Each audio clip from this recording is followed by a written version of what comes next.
ಗ್ರಾಮೀಣ ಜನರಿಗೆ ಶುದ್ಧ ಕುಡಿಯುವ ನೀರು ಪೂರೈಸುವ ಉದ್ದೇಶದಿಂದ ತಾಲೂಕಿನಾದ್ಯಂತ ಸ್ಥಾಪಿಸಲಾದ ಬಹುತೇಕ ನೀರಿನ ಘಟಕಗಳು ದುರಸ್ತಿ ಕಾಣದೆ ಪಾಳು ಬಿದ್ದಿವೆ. ನಿರ್ವಹಣೆ ಇಲ್ಲದೆ ಸೊರಗುತ್ತಿರುವ ಕಾರಣ ಘಟಕಗಳ ಯಂತ್ರಗಳು ತುಕ್ಕು ಹಿಡಿಯುತ್ತಿವೆ, ಬಾಗಿಲು ಮುರಿದು ಹೋಗಿವೆ. ಘಟಕದ ಸುತ್ತಮುತ್ತಲಿನ ಪ್ರದೇಶದಲ್ಲಿ ಕಳ್ಳೆ ಮುಳ್ಳಿನ ಗಿಡಗಳು ಬೆಳೆದು ನಿಂತಿವೆ. ಮಳೆ ನೀರು ಪಚ್ಚೆಯಾಗಿ ದುರ್ನಾಂತವಿದೆ. ಅಸಮರ್ಪಕ ನಿರ್ವಹಣೆಯಿಂದಾಗಿ ಶುದ್ಧ ಕುಡಿಯುವ ನೀರಿನ ಘಟಕಗಳು ಹಾಳಾಗಿವೆ. ಅಧಿಕಾರಿಗಳ ನಿರ್ಲಕ್ಷ್ಯತನದಿಂದ ಗ್ರಾಮೀಣ ಜನರಿಗೆ ಶುದ್ಧ ನೀರು ಸಿಗುತ್ತಿಲ್ಲ. ಹೆಸರಿಗಷ್ಟೇ ಶುದ್ಧ ನೀರಿನ ಘಟಕಗಳಿವೆ, ಆದರೆ ಆ ಶುದ್ಧ ಕುಡಿಯುವ ನೀರಿನ ಘಟಕದಿಂದ ಕುಡಿಯುವ ನೀರಿನ ಭಾಗ್ಯ ಸಿಗುತ್ತಿಲ್ಲ. ಪ್ರತಿ ಗ್ರಾಮದಲ್ಲೂ ಇಂಥದೊಂದು ಪರಿಸ್ಥಿತಿ ಇದೆ.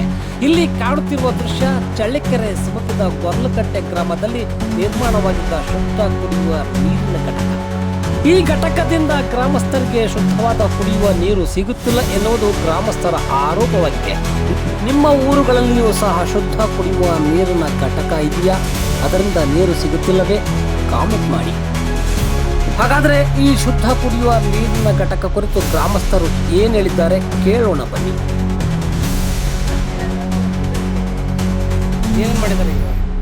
ಅದೇ ಸಹ ಒಂದು ವರ್ಷ ನಡೆಸಿದ್ರು. ಒಂದು ವರ್ಷ ನಡೆಸಿಬಿಟ್ಟು ಆಮೇಲೆಲ್ಲ ಈ ಥರ ಇದಾಗಿತ್ತು ಅಂತೇಳಿ ಎಲ್ಲ ಕಿತ್ತಾಕಿದೆ.